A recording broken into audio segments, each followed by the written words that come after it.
Beleza. Gravação iniciada. Pessoal, então, de novo, vou deixar o WhatsApp aberto, tá? Estou com ele aqui do lado do grupo. Aí vocês vão me mandando as dúvidas. Se acharem melhor de abrir o microfone e me interromper também, fiquem à vontade. A gente vai começar a falar de cálculo agora um pouco mais profundo, né? Vamos pegar um pouquinho mais pesado, vamos ver como que a gente avança hoje. Se precisar, a gente para, a gente volta, tá? Se eu estiver avançando muito rápido, vocês me avisam, a gente vai fazendo no ritmo de vocês, para vocês conseguirem aproveitar a aula, né, de uma maneira melhor, não ficar dúvidas, tá?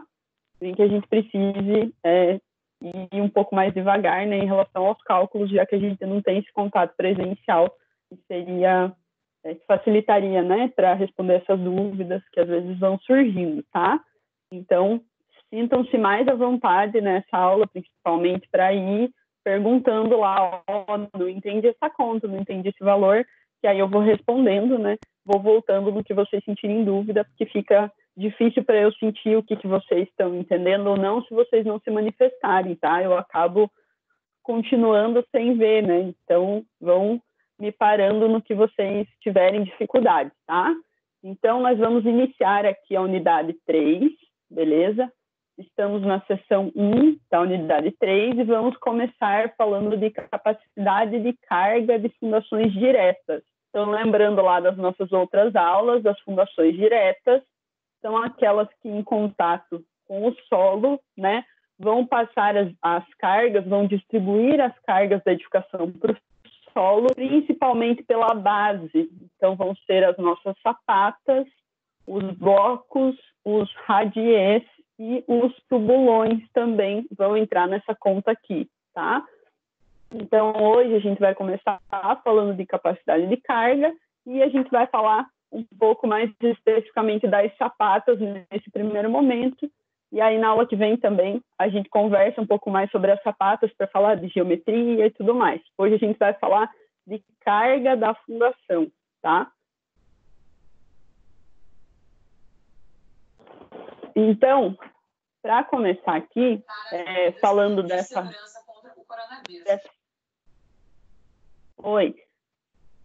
Pessoal, quem não está com o microfone ativado, por favor, ativar ele, tá? Com o mudo ativado, para ficar só eu por enquanto. Aí vocês me interrompem no momento que vocês tiverem alguma dúvida, para eu conseguir ir avançando, beleza? Vamos iniciar falando de capacidade de carga. Então, como a gente comentou na aula passada, estava falando de escolher a fundação, de como escolher o tipo de fundação, aonde que eu me baseio e tudo mais. Para que a gente consiga definir a fundação, a gente precisa, então, começar lá pela investigação do solo.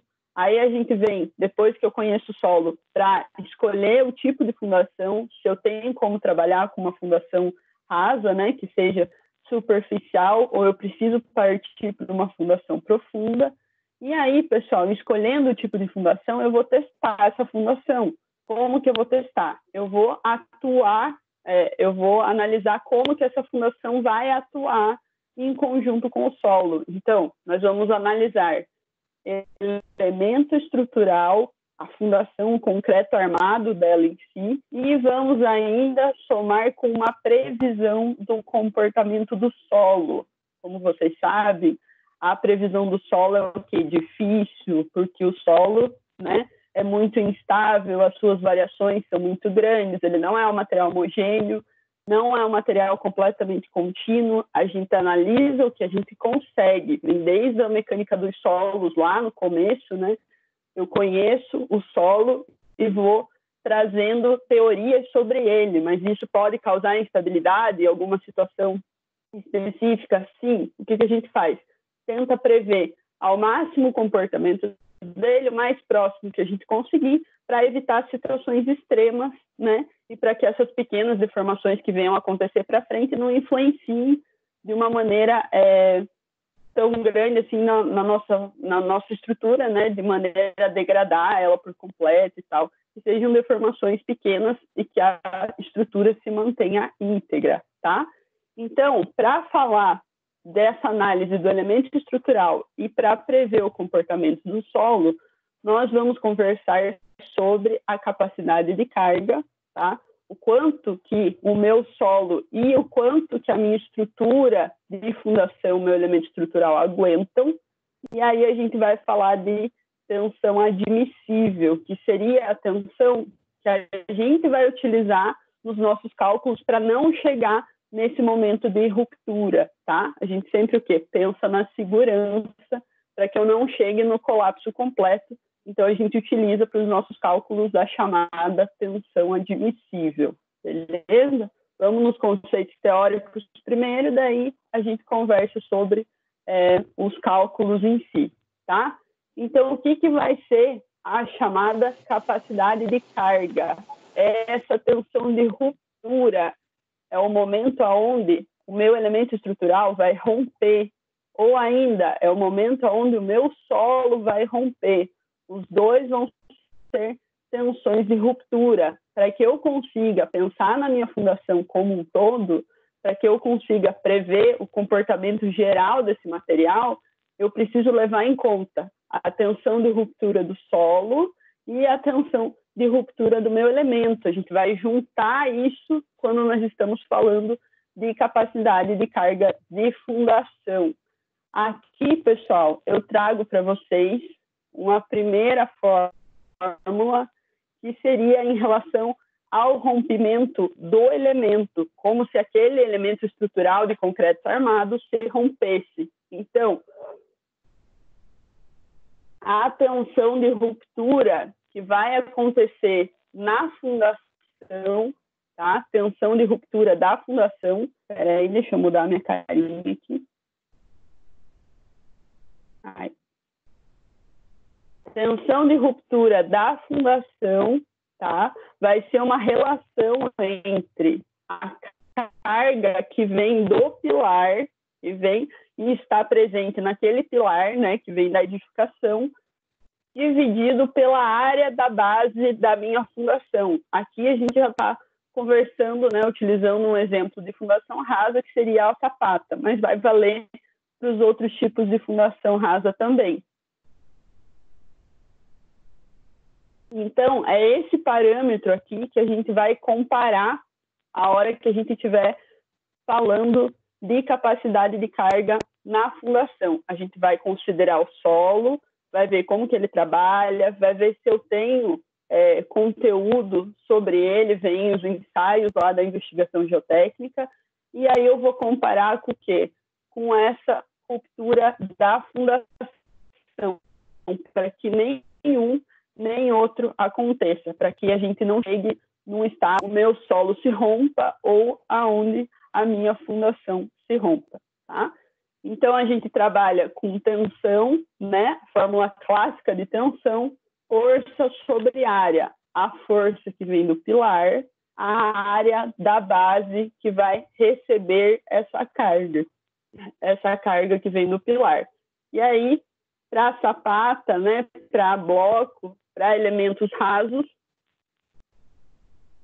nós vamos trabalhar sempre com a área da base, menor dimensão, maior dimensão, P vezes L. A gente vai conversar um pouquinho mais sobre geometria na próxima aula, né? Mas hoje a gente já vai pincelando esses conceitos para vocês. Aqui, tranquilo por enquanto. De boa? Pode mandar joinha lá no grupo. Tá? Se ficar alguma dúvida, aí vamos conversando. Beleza. Joia. Força sobre área. Fechou. Aí a gente começa a entrar aqui. Isso, 3.1. É a unidade 3, a primeira seção, tá? Primeira parte da unidade 3, que é tudo fundação direta, né? Então a gente está começando falando de capacidade de carga para falar de fundação direta. Essa carga de ruptura é quanto a sapata aguenta ou quanto o solo. Então, essa primeira aqui que eu estou mostrando é quanto a sapata aguenta, quanto o elemento estrutural aguenta, tá? A parte de concreto em si. Aí a gente vai falar do solo agora, tá? Primeiro a sapata, força sobre área. Qual área? A área do elemento. Então, a gente está conversando sobre a área sobre a tensão de ruptura do elemento. E agora a gente vai conversar sobre a junção, né? Então, a gente precisa o quê? Avaliar a interação. Peraí, vou me mudar. Aí. A gente precisa o quê? Levar em consideração o solo, né? O solo também. Então, não posso falar só de tensão de ruptura da sapata, do elemento em si. Eu tenho que pensar na ruptura do solo também, tá? Tenho que avaliar considerando a interação da fundação com o meu solo. E aí que vão surgir o quê? As teorias para eu chegar na minha tensão de ruptura, que vai juntar a tensão de ruptura do meu elemento estrutural com a interação que ele faz com o solo, com a ruptura do solo, para que a gente consiga analisar os dois ao mesmo tempo e a gente consiga ver se essa minha estrutura vai aguentar essa situação que eu estou propondo, né? Se eu consigo utilizar a fundação dessa forma. É isso que a gente vai estudar hoje, tá? Chegar nessas tensões de ruptura e ver se elas estão, né, dentro do que a gente imaginou, tá? No solo, pessoal, nós temos 3 modos de ruptura que podem acontecer devido a essa interação da fundação com o solo, né? Dependendo de como que está o meu solo, vai acontecer esse tipo de situação, tá? Então, nós temos a chamada ruptura geral, onde toda a parcela de solo aqui, né, que está recebendo a carga, ela vai ser distribuída e o solo inteiro se desloca. Esse é um tipo de ruptura. A ruptura local, onde essa parcela menor aqui do solo não tem uma resistência tão grande, então ela já vai se soltar, né, nesse primeiro momento ali. Não vai chegar a distribuir por completo essa carga, o solo aqui já não aguenta. E nós temos ainda a ruptura por punção. Então, seria uma deformação muito grande naquela região onde a sapata ou a fundação rasa, né, foi colocada. E aí o meu solo ele vai colapsando só naquela região de contato. O que nós queremos evitar quando a gente está avaliando capacidade de carga? As 3, tá? As 3 situações. E aí tem algumas teorias que vão trabalhar as situações de ruptura de maneira diferente, tá? Nós vamos trabalhar com as teorias que trabalham elas de maneira igual, tá? Mas entendam que, dependendo do estudioso que montou a formulação para avaliar a interação do solo, essa diferenciação aqui vai ser importante para que a gente consiga reduzir o fator de segurança, né? Quando a gente está falando de solos mais resistentes, aí eles conseguem chegar num valor mais aproximado e reduzir geometria da fundação, porque o meu solo aguenta mais. Então, a ruptura vai ser importante nesse momento. O que eu quero que vocês conheçam aqui? Conheçam que nós temos tipos diferentes de ruptura em relação à camada de solo que está em contato com a fundação. E que o importante para a gente é o quê? Evitar todos os tipos de ruptura, que isso aqui não aconteça em hipótese alguma, tá?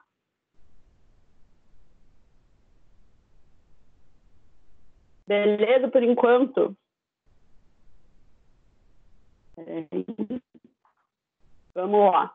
Então, como eu comentei com vocês, nós vamos ter alguns métodos para que a gente consiga analisar a capacidade de carga das minhas fundações, né? E conhecer se essa resistência está aguentando, se a gente precisa aumentar a geometria da minha fundação para aquele solo, se eu preciso modificar o tipo de fundação, porque ele não vai chegar, eu vou usar muito material, fazer uma sapata muito grande, se eu preciso já pensar em outro tipo de solução. Nós vamos ter alguns métodos para chegar nessa capacidade de carga, né, para entender essa interação elemento estrutural e solo, tá? Então, nós vamos ter os métodos teóricos, que são baseados só em bibliografia, em parâmetros teóricos de mecânica dos solos. Então, meu solo, não conheço. Vou pegar um valor teórico de resistência, de coesão, de peso específico. né? Pegar uma média dentre os solos que já são conhecidos, beleza? Esses métodos teóricos, eles não são tão utilizados hoje em dia, porque eles são muito teóricos. Então, a gente não consegue prever em relação a um solo que esteja ali real, né? Que a gente consiga utilizar valores que eu conheço daquele material. Aí nós temos os métodos semi-empíricos. Quando a gente fala de projeto de fundação, os métodos semi-empíricos são os que são mais utilizados. Por quê? Porque a gente consegue juntar os resultados de ensaio que eu tenho em campo. Então, principalmente, resultado de qual ensaio? SPT, tá? Resultado do SPT, né? O nosso número, né, do ensaio de SPT por camada. Então, a gente utiliza aqueles resultados que a gente obteve na investigação geotécnica para o meu terreno, para o meu solo, e consigo chegar em valores de tensão de ruptura e de tensão admissível que sejam mais próximos do real. Com isso, né, a gente consegue definir um tamanho de sapata que seja mais adequado para aquela situação, que vai aguentar ali sem problema, e eu consigo fugir um pouco desses métodos teóricos que vão ser muito mais cuidadosos e, consequentemente, vão exigir muito mais uso de material e tudo mais. Então, nos semi-empíricos, a gente consegue juntar a teoria, né, com os resultados de campo que eu tenho. Eu vou mostrar um dos métodos semi-empíricos para vocês hoje, tá? Nós vamos mostrar um teórico, que ainda é utilizado, é o mais conhecido, né? E o método semi-empírico, que é mais usado mesmo nos escritórios, na prática, quando a gente fala de projeto de fundação. Nos métodos empíricos, tá? Métodos empíricos, o que a gente tem? Prova de carga. Então, é um tipo de ensaio que testa a nossa base da fundação, tá? Eu vou mostrar para vocês como que esse ensaio funciona depois, mas seria o quê? Um ensaio laboratorial provando como que vai ficar a minha tensão de ruptura. Eu faço uma placa em dimensões menores, simulando a minha fundação, e eu vou aplicando carga até eu chegar na tensão de ruptura. Então, seria uma prova viva, né, de como que isso vai funcionar. É fácil de fazer esse procedimento, de testar dessa forma, com essa prova de carga? Não. Tá? Então, não é sempre que a gente vai ter esse tipo de resultado. O que é mais comum da gente ter? Métodos semi-empíricos, juntar a teoria com os valores de investigação geotécnica. Como eu falei na aula passada, quando a gente estava começando a conversar sobre cargas, né, e tudo isso, nós temos sempre um fator de segurança que vai ser aplicado na tensão de ruptura para que a gente diminua essa tensão e chegue numa tensão admissível que vai ser utilizada para a gente definir o tamanho das fundações e como que elas vão ser aplicadas.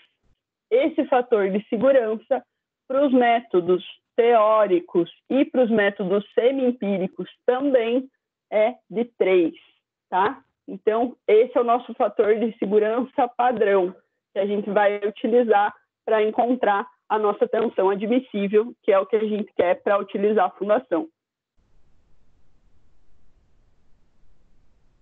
Então, o que eu quero que vocês guardem em relação ao fator de segurança é o valor do 3, né, que a gente vai utilizar quando a gente está falando dos métodos de tensão admissível e tensão de ruptura.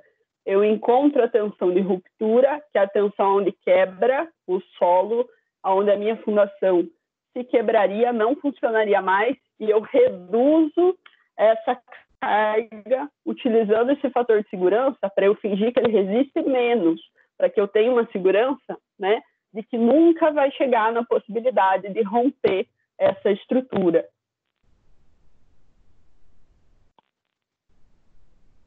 Beleza, pessoal. Agora a gente vai falar de fórmulas grandes, né? Só para assustar um pouquinho. Pessoal, nós temos aqui a equação teórica para encontrar a capacidade de carga, a tensão de ruptura. Essa equação é a equação de Terzaghi. Sim, Terzaghi aparece de novo. Por quê? Porque ele gosta de criar esse tipo de fórmula bem bonito para a gente usar. Como que a gente vai encontrar a tensão de ruptura com essa fórmula? Nós vamos precisar de valores relacionados à geometria do nosso elemento de fundação, da sapata, tá? Do bloco, né? A gente vai levar em consideração a geometria do elemento, vai levar em consideração também o quê? As características do solo, tá? Então, nós temos aqui coesão do solo, por exemplo, né? Tensão efetiva do solo. Eu vou mudar de novo. Vou mostrar para vocês. Tensão efetiva do solo, né? Mecânica dos solos avançada, a gente viu tensão efetiva do solo. Peso específico do solo vezes a altura da camada. Ah, acharam que nunca mais iam ver esse negócio. Aí levamos em consideração também o quê? Base da minha fundação, né? O menor tamanho da base, a menor dimensão da base da fundação que a gente está trabalhando. E aí nós vamos ter alguns fatores aqui que são fatores que vão ser encontrados de maneira teórica, porque essa formulação é uma formulação teórica, tá? Então nós temos os chamados fatores de capacidade de carga e os fatores de forma. Eu já vou mostrar como que encontra esses fatores, né? E a hora que a gente vai fazer o exercício, eu consigo mostrar para vocês como que utiliza. E aí, pessoal, aqui no final da fórmula, se vocês observarem, a gente tem um valor de peso específico, tá? Que é peso específico do solo, beleza? Então, a gente vai o quê? Utilizar o peso específico da profundidade aonde a fundação está colocada, aonde ela está colocada, então, a profundidade da minha sapata, do meu bloco, aquele solo que está nessa primeira superfície, nessa superfície rasa, se eu não tiver nível de água. Se eu tiver nível de água ali muito próximo, né, acima ali, ou em contato com essa fundação, eu vou reduzir, vou tirar o peso específico do solo, menos o peso específico da água, que aqui a gente vai considerar como 10, tá? Não é um caso muito comum a gente ter o nível de água tão acima e fazer essa escolha da fundação rasa, né? Normalmente a gente faria uma drenagem para limpar essas primeiras camadas e aí sim poder fazer a fundação rasa, ou eu partiria para outra situação construtiva, ia pensar numa fundação profunda, alguma coisa nesse sentido, né? Mas ele traz esse tipo de situação na teoria, caso aconteça nos nossos perfis geotécnicos. Tranquila essa fórmula de boa, né? Gente, nós vamos mostrar como que ela é feita com calma, né? Para vocês conhecerem como que é a tensão de ruptura teórica, essa é a fórmula mais utilizada, tá? Se tiverem dúvidas em algum momento, não entendi isso ou aquilo, manda ali no grupo, pergunta aqui no microfone, sem problema algum, beleza?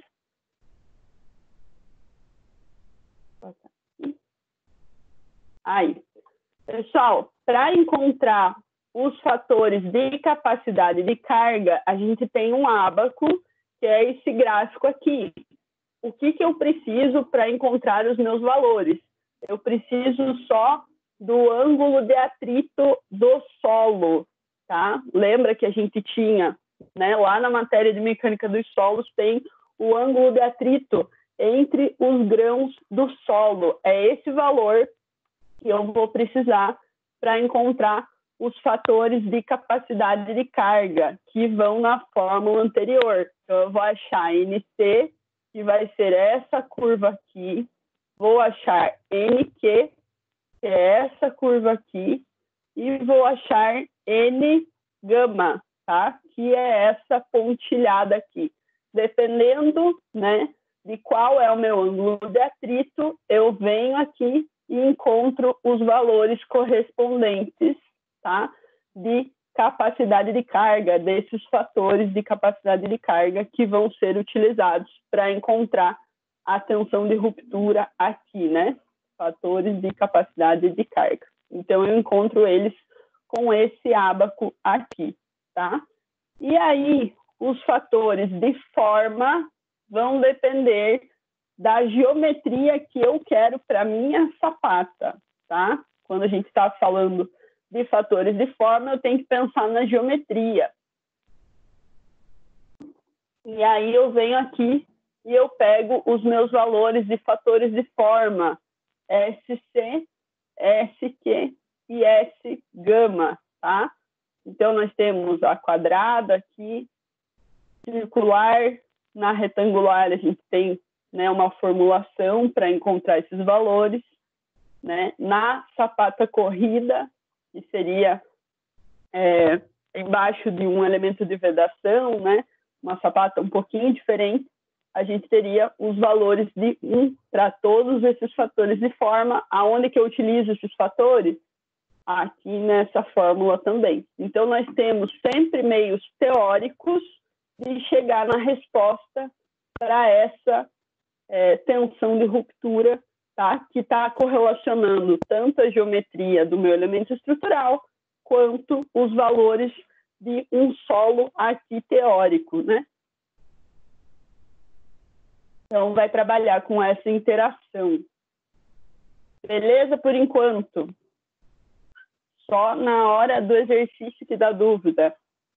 Ô, professora, você pode dar uma explicada de novo como é que faz para achar os fatores de capacidade de carga?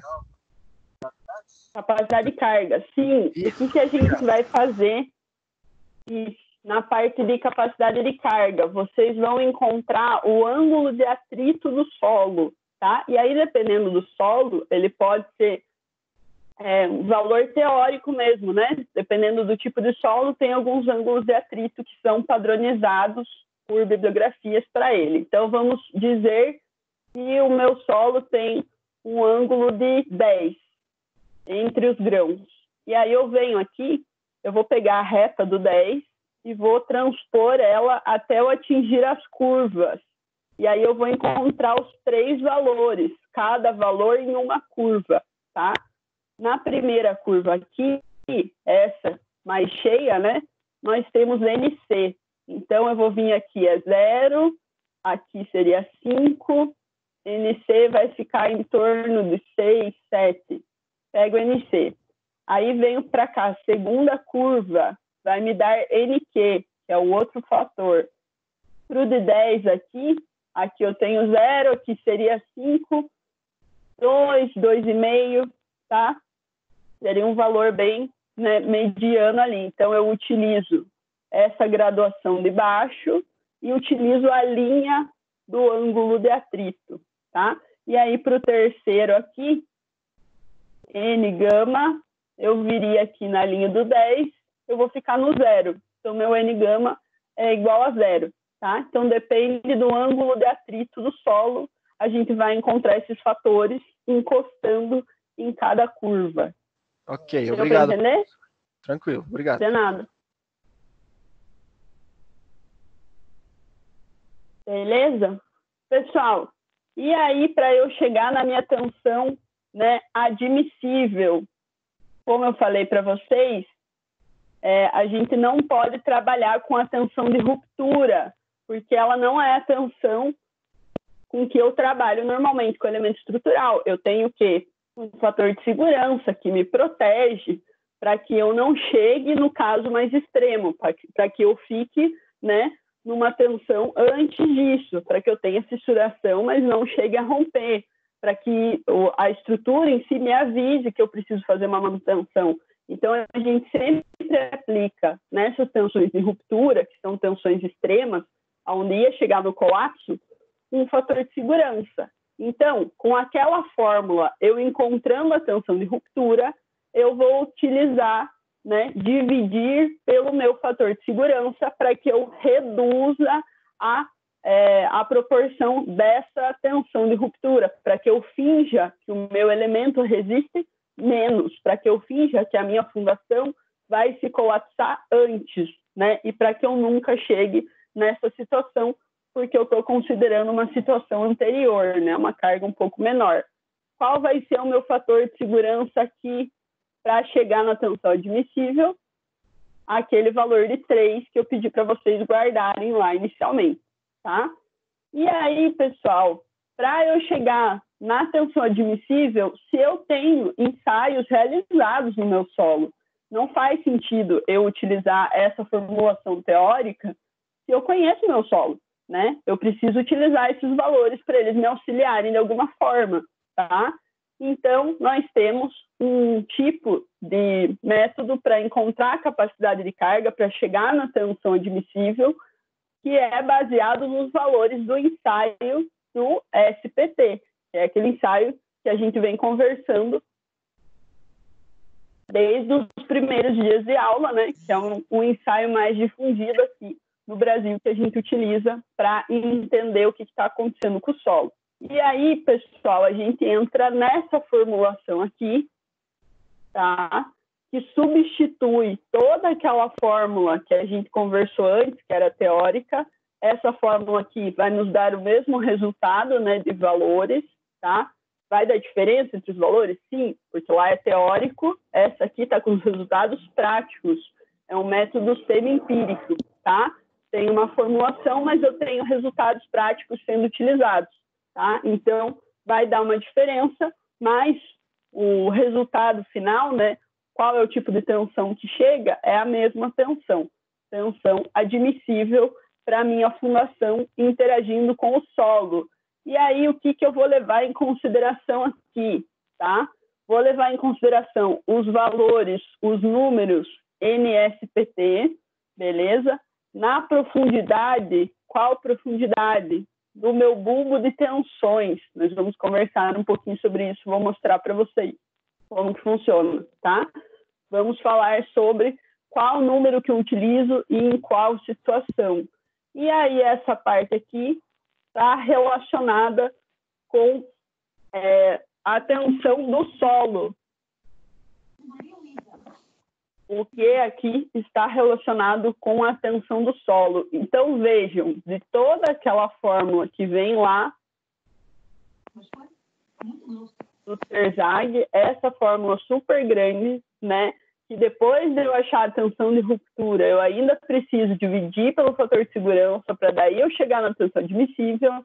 Com os valores de ensaio, eu consigo chegar numa tensão admissível bem mais real, que está realmente acontecendo ali na minha obra, para aquela situação, chegar num valor de tensão admissível que eu posso utilizar para que eu monte o meu projeto de fundações, tá?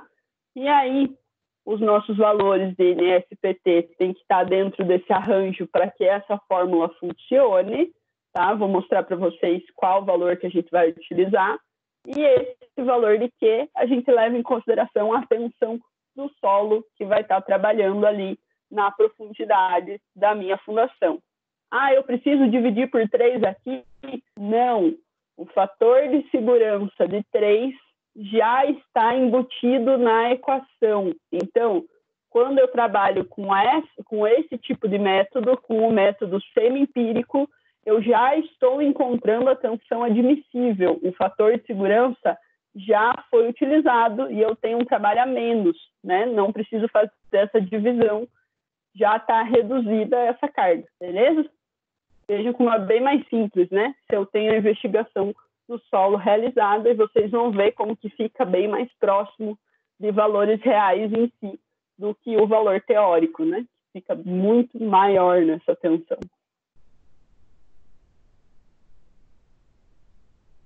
E aí, pessoal, nós vamos trabalhar com o bulbo de tensões, tá? Mas, como vocês lembram, né, que a gente viu em mecânica dos solos, o bulbo de tensões, ele varia muito, tá? Para cada tipo de fundação, para cada tipo de solo, né, à medida que a carga vai sendo distribuída, vai formando um bulbo de tensões que estão sendo passadas grão a grão de solo. E aí, a gente precisaria o quê?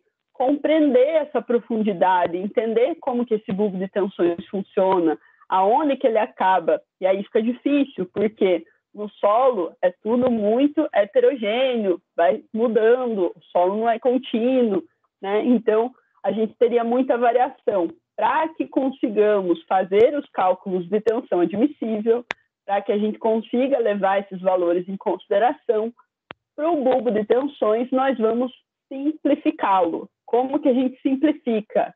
A gente utiliza a profundidade da fundação em relação à superfície. Então, como vocês sabem, a fundação vai ser enterrada, né? O solo vai auxiliar para que segure esse contato, e aí nós vamos ter a edificação para cima. Então, nós vamos utilizar a profundidade da fundação e vamos utilizar a sua dimensão. O ideal é que a gente faça o quê? Com que o bulbo de tensões tenha uma profundidade abaixo da linha da fundação. Então, nós temos fundação escavada aqui em 1 metro. A partir do momento em que a base toca o solo, a gente começa a contar a profundidade do bulbo de tensões.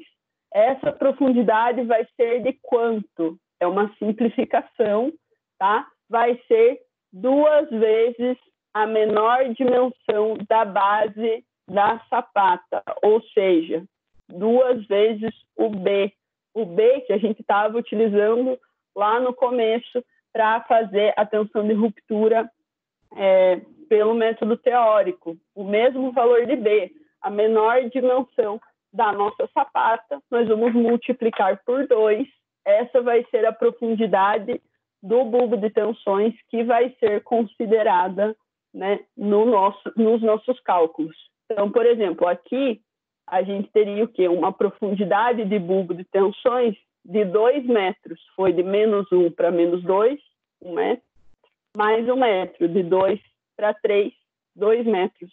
Qual que é a dimensão, né, dessa sapata, a menor dimensão? 1 metro, tá? Multiplicou por 2, 2 metros de profundidade para o bulbo. Vamos fazer exercício sobre isso? Vai me mostrar melhor na prática? Sim, hoje ainda vou mostrar para vocês. E para que a gente consiga começar a fazer os nossos cálculos, às vezes a gente não conhece a dimensão da sapata, a gente precisa testar, ver se ela vai funcionar, né? Assim como o bulbo, a gente precisa de valores para iniciar essa conta. E aí eu vejo se eu consigo trabalhar com as tensões que estão saindo, se a minha fundação vai aguentar. Então, quando eu não tenho valores de dimensão de sapata, a gente começa com valores de 60 centímetros, tá? A menor dimensão da sapata tem que ser de 60 centímetros. Para facilitar os cálculos, a gente começa com sapatas quadradas. Eu não tenho pretensão de precisar de sapatas retangulares, né? Ou circulares, ou fazer sapata corrida. A quadrada é mais fácil da gente fazer esse primeiro procedimento. E aí, pessoal, para começar, a gente começa com esse valor de 60 centímetros, que vai o quê? Receber a parcela de carga que vem do pilar de uma maneira adequada e vai passar, né, sem colapsar para o solo bem tranquilamente. Então, a gente tem uma dimensão mínima que é permitida em relação ao elemento estrutural, tá?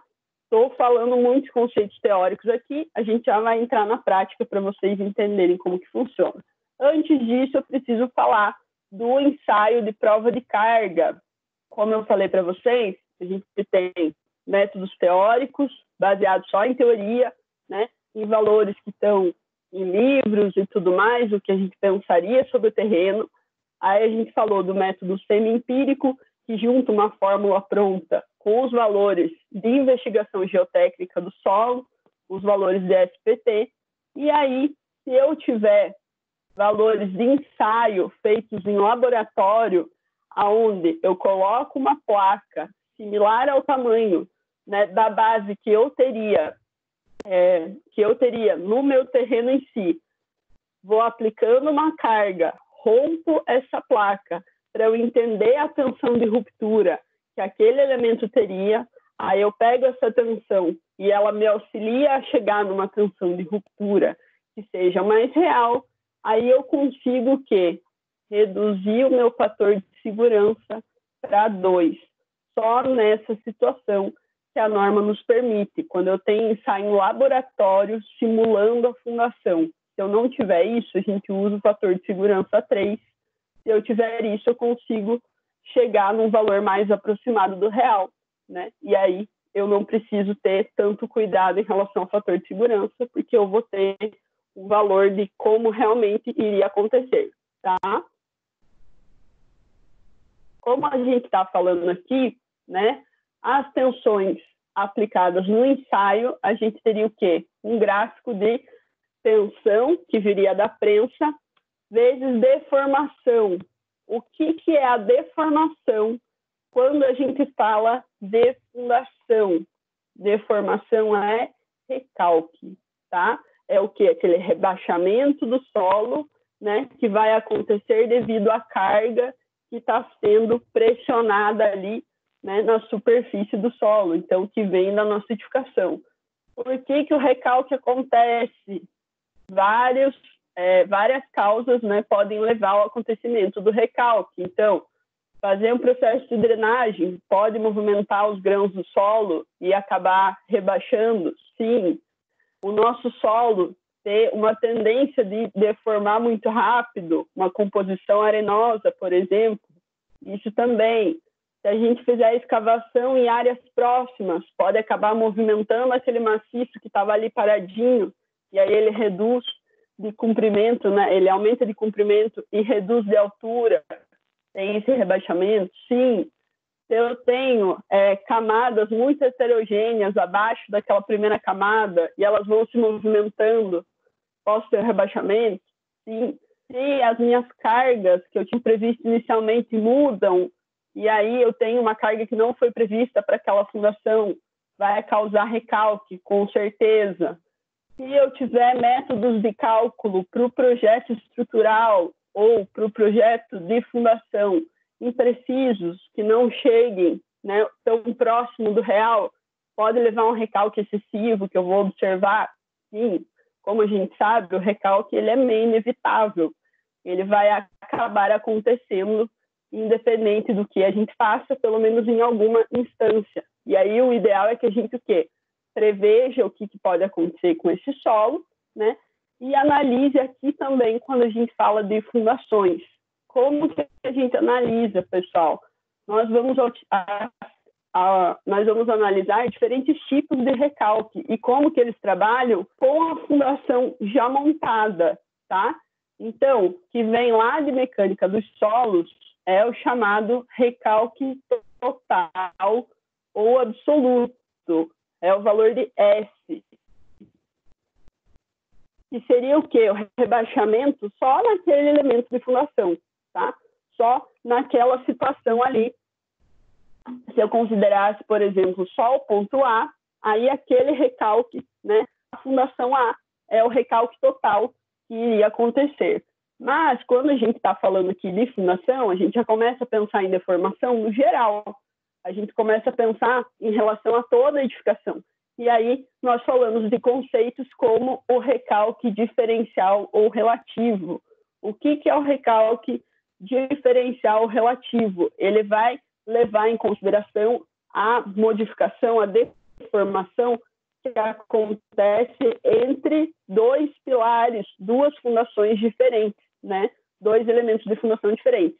Como eu falei, dependendo do solo, cada elemento de fundação vai se deformar de uma forma, né? Porque o solo não é o mesmo em todos os locais. Mas aí, pessoal, se o meu elemento de fundação se desloca de uma forma, né, no ponto A e se desloca de outra forma no ponto B, para que eu consiga conversar essas deformações de uma maneira adequada, eu posso igualar esse material, né, essa deformação, e chegar numa deformação de um em relação ao outro, tá? Que seria essa sobra aqui. Se vocês verem, B recalcou muito mais, né, rebaixou muito mais aqui, e o A rebaixou um pouquinho. O recalque diferencial ou relativo é uma relação dos dois totais, né? Então, seria o que sobrou de diferença. e aí ele fica um pouco mais próximo do que vai acontecer com a fundação em si, né? Porque se um rebaixa, o outro lado vai rebaixar também, e a gente consegue ir analisando as fundações em conjunto, tá? Eu vou passar esses conceitos de recalque, eles são meio abstratos, a gente vai trabalhando mais com eles nas outras aulas. Hoje a gente vai falar mais de capacidade de carga, mas para vocês entenderem como que acontece esse processo, tá? Espera aí, deixa eu me mudar rapidinho.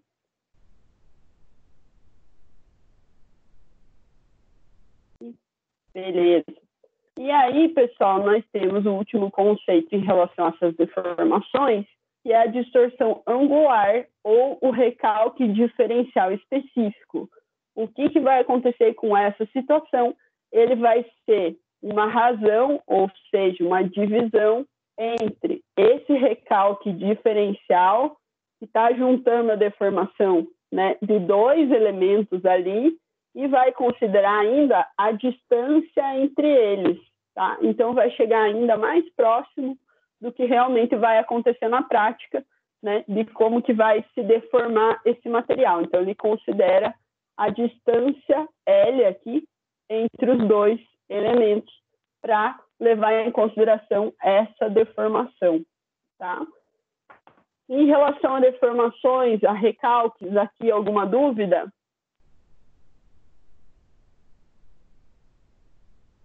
Tranquilo? Ficou algum conceito?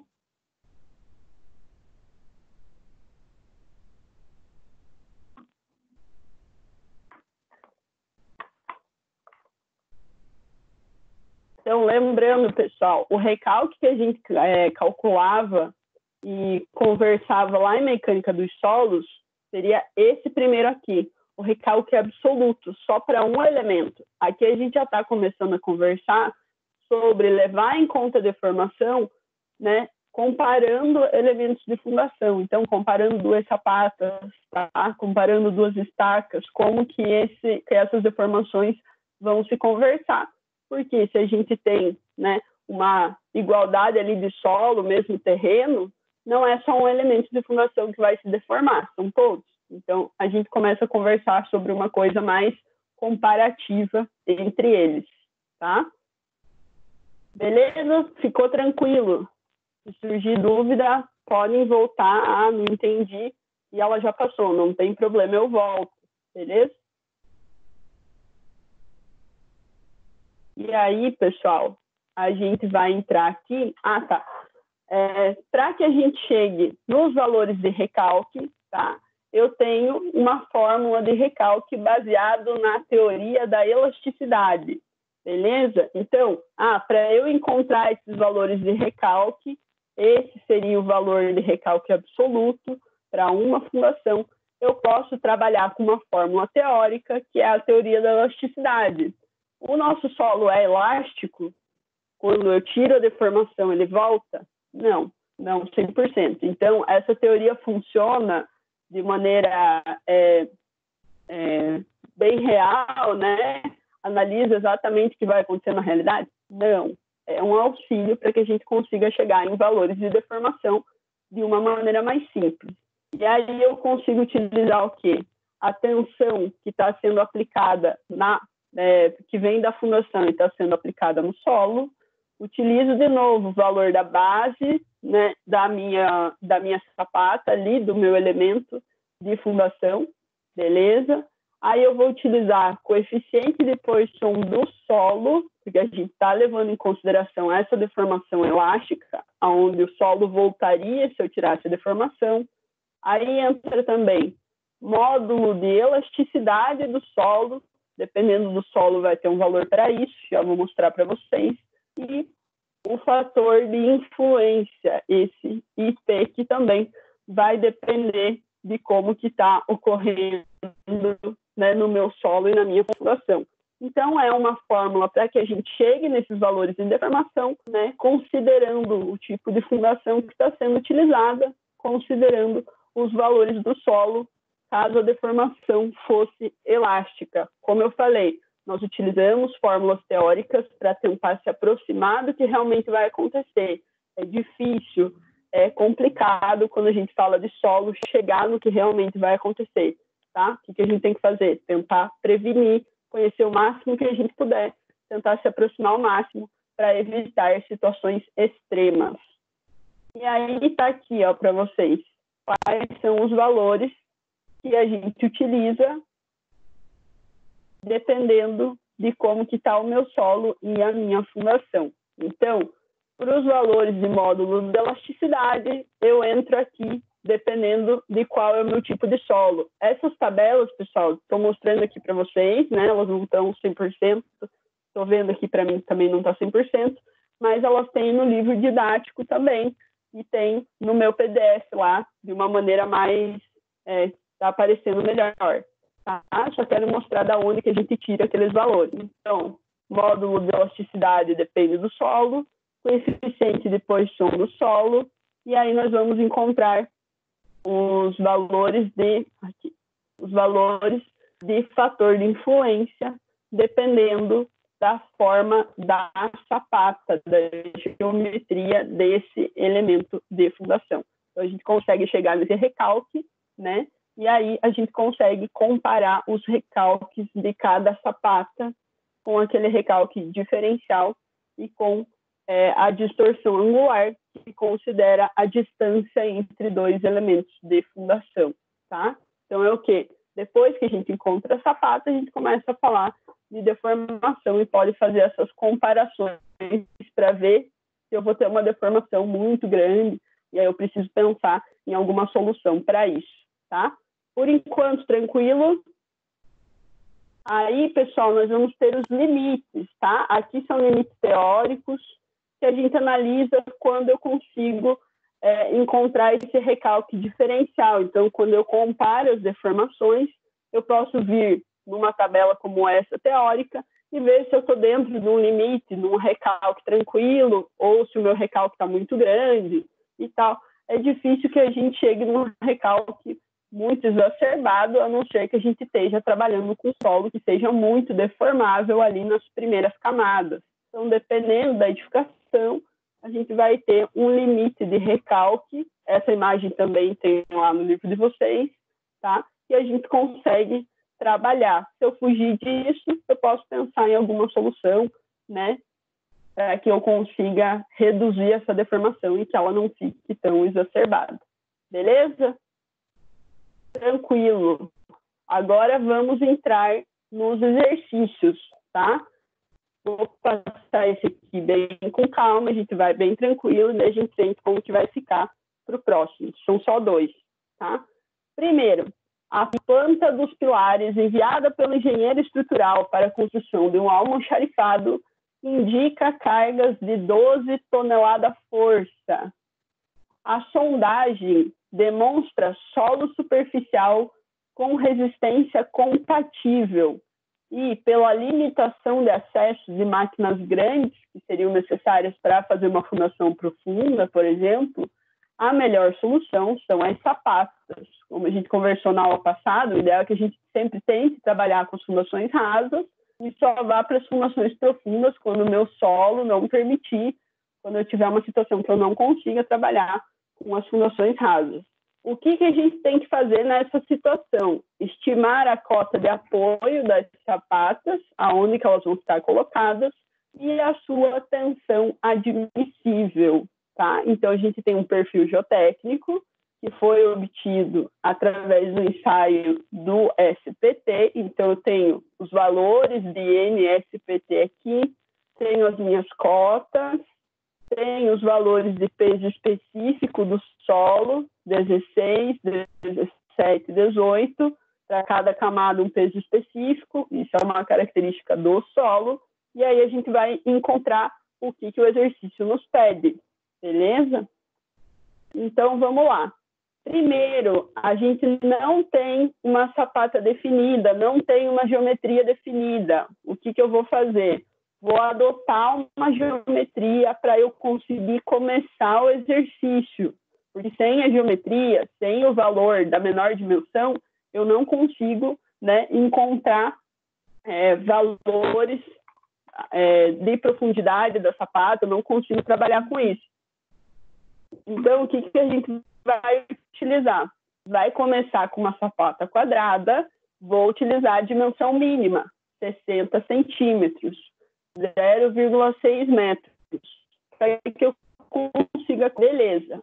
Profundidade, a gente vai trabalhar com 2 vezes a menor dimensão. Então, se eu estou com 0,60, eu vou trabalhar com 1,20. Aonde que vai entrar o 1,20? Ele vai entrar no tamanho do bulbo, e para que a gente consiga igualar a passagem de carga com o tamanho do bulbo, ele vai entrar na cota aonde a sapata vai ser colocada. Então, a chamada cota de apoio lá que o exercício nos pediu. Nós vamos testar a fundação com uma cota de apoio de 1,20 e com um bulbo de tensões de 1,20. Vamos ver se funciona. Se não funcionar, a gente troca, tá? Tenta de novo. Beleza. Quando eu olho o meu perfil geotécnico, o meu bulbo de tensões, tá, está colocado aqui nessa situação, e aí eu tenho um alcance desse bulbo na altura aonde o meu valor de NSPT é igual a 8, tá? Eu estou bem no meio aqui, né, aonde ele está. Deixa eu só conferir aqui. Ah, tá, é aqui em cima. Aonde que a gente vai conversar sobre o valor de NSPT? É o valor aonde a sapata está colocada, não é o do bulbo, tá? É o da sapata. Então, nós temos a sapata foi colocada numa profundidade de 1,20, que é 2 vezes a menor dimensão. Eu analiso o meu perfil geotécnico, a altura onde está essa sapata vai ser o valor aqui do NSPT que eu vou considerar. É o valor de 8, o número de golpes que levou para eu conseguir, né, colocar o amostrador de 30 centímetros ali, os 30 centímetros finais, 8 golpes, tá? Para essa camada aqui inicial, o meu peso específico é de 16 kN por metro cúbico. Então, vou utilizar esse valor nas minhas contas. E aí, como eu estou trabalhando com ensaio, eu tenho valores, eu vou para o método semi-empírico. Então, vou trabalhar com tensão admissível, utilizando o meu número de NSPT, utilizando 0,05, que é uma constante da fórmula. E aí, aqui, valor da tensão do solo. O que eu vou considerar? Vou considerar a altura aonde a sapata foi colocada, a profundidade de aplicação da minha fundação. O que eu pus? 1,20, 2 vezes a dimensão B. E aí vai ser 1,2 vezes o peso específico, 16. Fazendo essa conta, eu consigo uma tensão admissível, né, para minha fundação, inteirando com o solo, de 179,2 kN por metro quadrado, tá? Ou seja, a carga da minha fundação, né, que vem da edificação e vai chegar na minha fundação, tem que ser menor do que isso aqui. Se for maior do que isso aqui, o meu solo rompe, se estraga, tá? Então, eu não consigo segurar a carga que vem da edificação. Tem que ser menor do que isso aqui, tá? Então, o que eu vou fazer? Para finalizar, eu vou ver se essa tensão admissível vai funcionar para a minha fundação, para as cargas que vêm na minha edificação. O que o exercício diz para a gente lá no começo? Está vindo uma carga da edificação que vai chegar na fundação de 12 toneladas força, ou 120 kN. E aí eu vou usar esse valor para que eu consiga encontrar a tensão que vai realmente atuar no meu elemento estrutural. Qual vai ser essa tensão? Força sobre área. Está vindo 120, vai ser dividido pela área da sapata. Qual que é a área da sapata? 60 por 60, porque é uma sapata quadrada que a gente está considerando de 60 centímetros. Se mudar a altura de 1,20, o que vai alterar? Vai alterar a tensão admissível, tá? Então, a gente começa testando os valores teóricos, se vê rente ao solo. Vai alterar os valores de tensão. O que acontece? Se a gente conseguir manter ele mais próximo do solo, a gente vai ter valores de tensão admissível um pouquinho menores. Se a minha carga da edificação for pequena, aguenta sem problemas, tá? Aqui a gente tem uma carga de edificação um pouco maior, por isso que a gente precisa chegar numa profundidade, aumentar essa profundidade de escavação da sapata, porque daí o maciço de solo está ajudando a segurar, né, essas cargas também, ajudando a distribuir. Se eu vou para o mais raso, vai mudar aqui, né, essa parcela, e aí aqui ficaria menor, e aí acaba que, dependendo da carga que vem da edificação, não iria aguentar, como já não vai aguentar. Mas se eu tenho pouca carga, tipo residencial, edifícios pequenos, eu posso fazer o mais rente ao solo possível, tá? E daí a gente utilizaria menos material ali para fazer essa sapata um pouquinho mais profunda, né? Economiza em aço, economiza em concreto. Se eu tiver essa possibilidade, eu posso fazer, tá?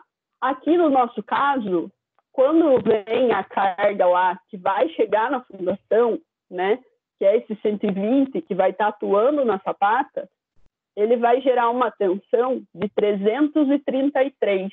Essa tensão é muito maior do que a tensão que a minha fundação iria aguentar, que o meu solo iria aguentar, que essa interação ali ia aguentar. Então, eu não posso usar essa sapata desse jeito, vai dar ruim, tá? Não está ok, não funciona. Então, eu tenho que fazer o que agora? Testar outra sapata. O que eu vou testar? Outro tipo de geometria, outro bulbo de tensões, outra profundidade, tá? Vou testar outra situação. Beleza.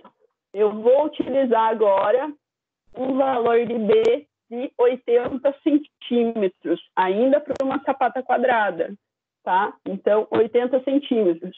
Ah, professor, esses números você tirou da cabeça? Sim, a gente pode ir testando número por número. Nós testamos valores múltiplos de 10, múltiplos de 5, para facilitar a minha execução.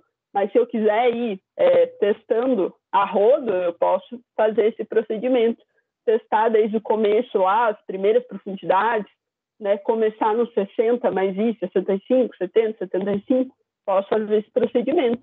Vai só aumentar a quantidade de conta, mas eu posso fazer esse processo sim.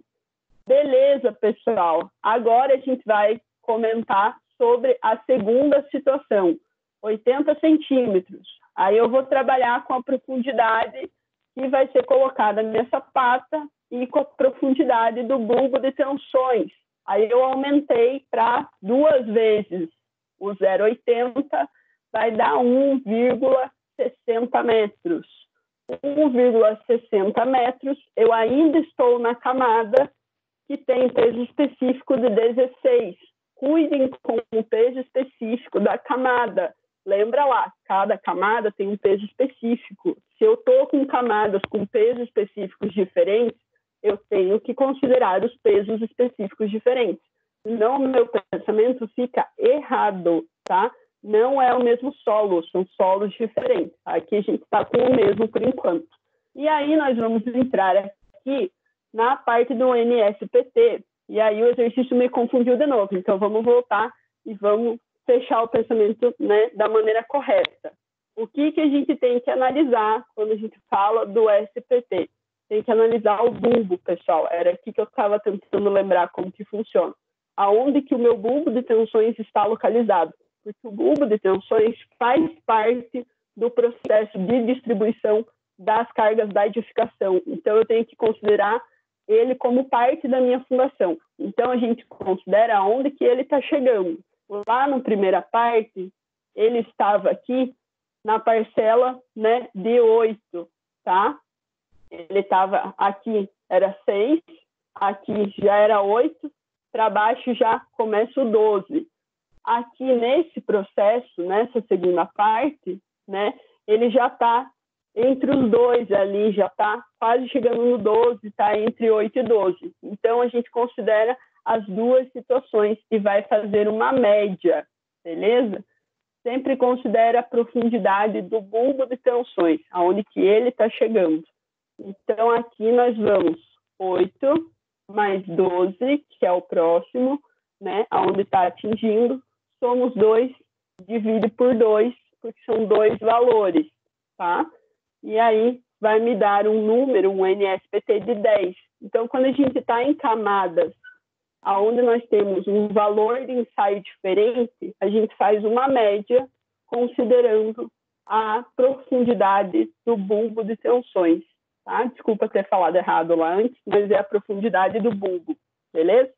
Por isso que a gente precisa fazer essa simplificação de colocar 2 vezes a menor dimensão. Fiz a média dos valores de NSPT. O que eu vou fazer? Vou encontrar a tensão admissível. Então, vou lá, tensão admissível, valor do NSPT, a média que eu acabei de achar, o 10. O 0,05 é da fórmula, é uma constante da fórmula. Aí eu venho para a parte do solo, a minha profundidade de colocar a sapata mudou. Então, a profundidade do solo que está atuando na sapata mudou também. Vai ser 1,6. E aí, qual é o peso específico desse solo? 16 kN por metro cúbico, continuo 16. Aí eu tenho uma nova tensão admissível em que aquela fundação vai trabalhar com uma dimensão um pouquinho maior de sapata, com uma profundidade um pouquinho maior de escavação para colocar essa sapata, e aí a gente compara o quê? Com o valor que vai ser aplicado na sapata, tá? Então, nós temos lá o 12 toneladas força, né, que vem do pilar, vai ser 120 kN. E ele vai ser aplicado aonde? Na área da sapata, na base da sapata. E aí a base vai ser qual? 80 vezes 80, 0,80 vezes 0,80, porque eu mudei a geometria da sapata. Mudei a geometria, a tensão que vai ser aplicada ali vai mudar, né? Se eu mudei a área, muda esse valor também. E daí vai dar um valor de 187,5, tá? Esse valor é menor do que a tensão que a minha fundação aguenta? Sim. Então, ela pode ser trabalhada dessa forma. E aí, a resposta do exercício que ele pediu para a gente era o quê? Cota de apoio da sapata e a tensão admissível. Então, a gente vai apoiar a sapata numa altura de 1,6, porque essa altura passou, e vamos ter uma tensão admissível de 225,6 kN por metro quadrado. Tranquilo? Dúvidas?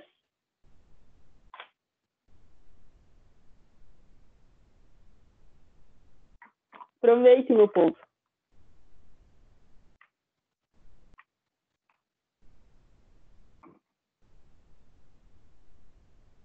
Não, nada. Professora, eu posso ter valores de profundidade para apoiar a sapata assim diferente para a mesma edificação ali no projeto? Uhum. Para a mesma edificação? Sim, pode sim.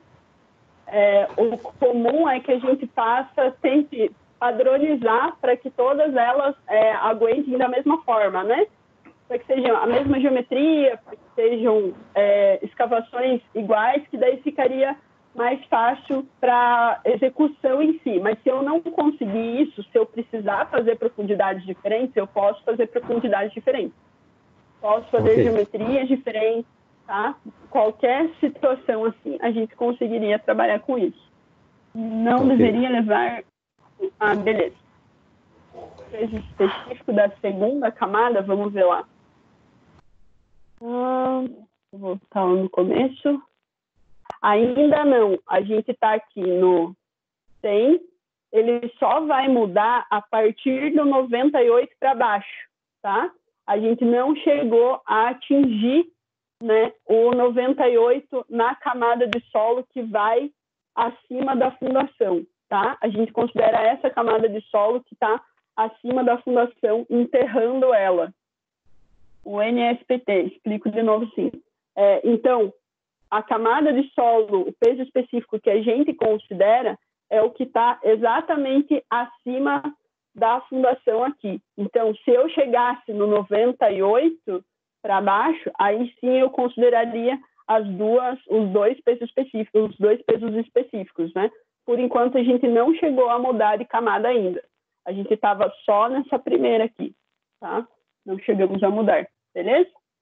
A cota de apoio da sapata será igual à profundidade do bulbo? Então, a gente faz de uma forma que seja, teoricamente, o bulbo teria essa profundidade, a gente iguala essa profundidade com a profundidade do bulbo para conseguir trabalhar as contas de forma teórica. Isso não vai acontecer na prática, tá?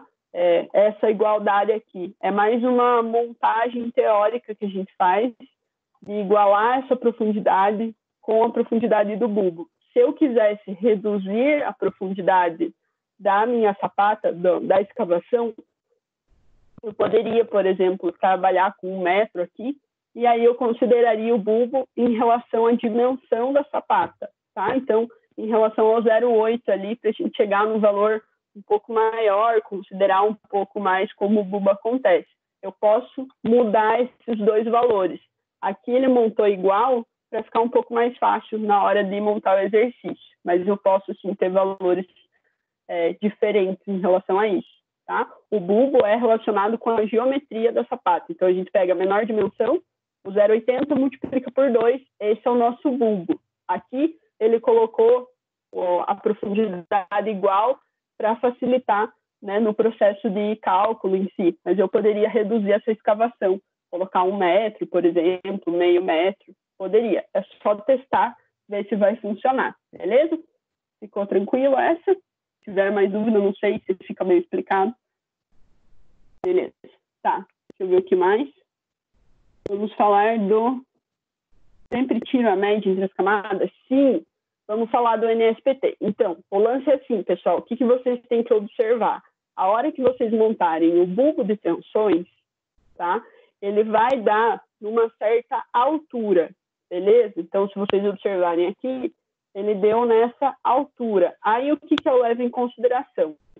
Na dúvida, leva em consideração o NSPT da camada de cima e do próximo, tá? Leva em consideração essa junção desses valores aqui, aonde o bulbo de tensões passa. Se eu tenho um bulbo de tensões muito longo, por exemplo, se ele começa aqui e vai descendo, eu vou somando todos os NSPT e daí eu faço a média. Então, eu considero aonde o bulbo de tensões está começando e eu finalizo na última camada onde ele está encostando, né? A altura aonde ele está encostando. Então, se vocês verem, ele começou, acho que assim fica um pouco mais fácil de demonstrar. Ele começou na camada onde eu tenho o número, o NSPT de 8, e ele terminou na camada onde o NSPT é 12. Então, eu utilizo esses dois valores e faço a média. Vamos dizer que eu tivesse um bulbo muito maior e aqui fosse, sei lá, 9, ele fosse mais comprido. Eu ia pegar o 8, que é onde ele começa, vou pegar o 12, porque ele passou pelo 12, vou pegar o 9 lá embaixo, porque ele terminou aqui nessa altura. Pego os 3, divido por 3, faço a média, tá? Eu vou fazendo a média em relação ao bulbo de tensões, onde ele começa lá na base até a cota onde ele termina, né, como a gente trabalhou. Esses valores, 6, 8 e 12, é o valor do ensaio de SPT que foi realizado no solo. Então, a gente viu nas primeiras aulas lá, um dos primeiros trabalhos maiores que a gente fez foi um relatório de SPT, interpretando um relatório desse estilo. Se eu não me engano, aula 3, aula 4, por ali, pessoal. Lá tem essa explicação desse ensaio, como que chega nesse número NSPT, relacionado a esse ensaio que foi feito em campo. Então, para cada camada, a gente recebeu um número de golpes, tá? E aí, esse número de golpes era para colocar um mostrador lá na terra, né? E daí montou-se esses valores que estão sendo utilizados agora. Por enquanto, tranquilo? Galera, então nós vamos fazer assim. Vamos parar por aqui hoje em relação aos exercícios. Eu tinha mais um para mostrar para vocês, ele é grande, então eu vou deixar ele para a aula que vem, tá? Não vai ter trabalho para a aula que vem, beleza? Vou segurar o trabalho para que a gente consiga revisar essa parte, explicar mais com calma, para vocês não ficarem prejudicados em relação a isso. Então, eu vou tirar o trabalho do fim dessa aula, vou postá-la de novo lá para vocês e a gente continua os conteúdos na próxima semana para conversar sobre esses detalhes bem com calma e daí vocês fazerem os 2 exercícios de uma maneira mais completa, né? Daí a gente revisa toda essa parte aqui com um exercício um pouquinho mais pesado, tá? Mas por enquanto, vamos fechar por aí. Recados. Pessoal, seguinte, professor Fabiano, né, estava conversando com os outros professores essa semana e acho que ele passou para os representantes hoje, se eu não me engano, vocês têm oportunidade de ganhar 100 pontos na primeira prova. Meu Deus do céu, como eu faço isso, professora? Vocês fazem isso conseguindo finalizar as atividades online da unidade 1 e 2 das matérias, tá? E conseguindo finalizar um estudo dirigido, 50 pontos para o estudo dirigido, 50 pontos para finalizar a unidade 1 e 2. O professor Fabiano consegue ver se vocês finalizaram, e aí ele vai passar para os professores quem finalizou isso até sexta-feira, 5 para meia-noite. Quem finalizar isso tem 100 pontos na prova bimestral, de graça, tá? Só finalizar essas situações online, um estudo dirigido e as unidades 1 e 2 das matérias, beleza? Das matérias que vocês estão fazendo. Vai valer para todas as matérias essa pontuação de bimestral? Vai valer para a minha? Sim, tá? É para valer para tudo. Ele vai passar para a gente quais são os alunos e aí a gente coloca esses 100 pontos na primeira prova bimestral. Considerando o exercício que vocês viram hoje, e considerando que esse é o mais fácil, né, eu estaria atrás desses 100 pontos aí até sexta-feira, bem na boa, né? Para tentar evitar situações como exames, certo? Pessoal, fico à disposição para tirar mais dúvidas sobre hoje. Quem não tem mais dúvidas, nem sobre esse assunto, nada, estão liberados, tá? Vou finalizar a gravação aqui e aí a gente continua conversando se mais alguém quiser conversar. 100 pontos é bônus, gente. Sendo bônus ou não sendo bônus, é 100 pontos na prova. Para mim, o aluno fechou ali 900, eu jogo 1.000. O aluno fechou 500, eu jogo 600. É nota na prova, tá? Vou parar aqui.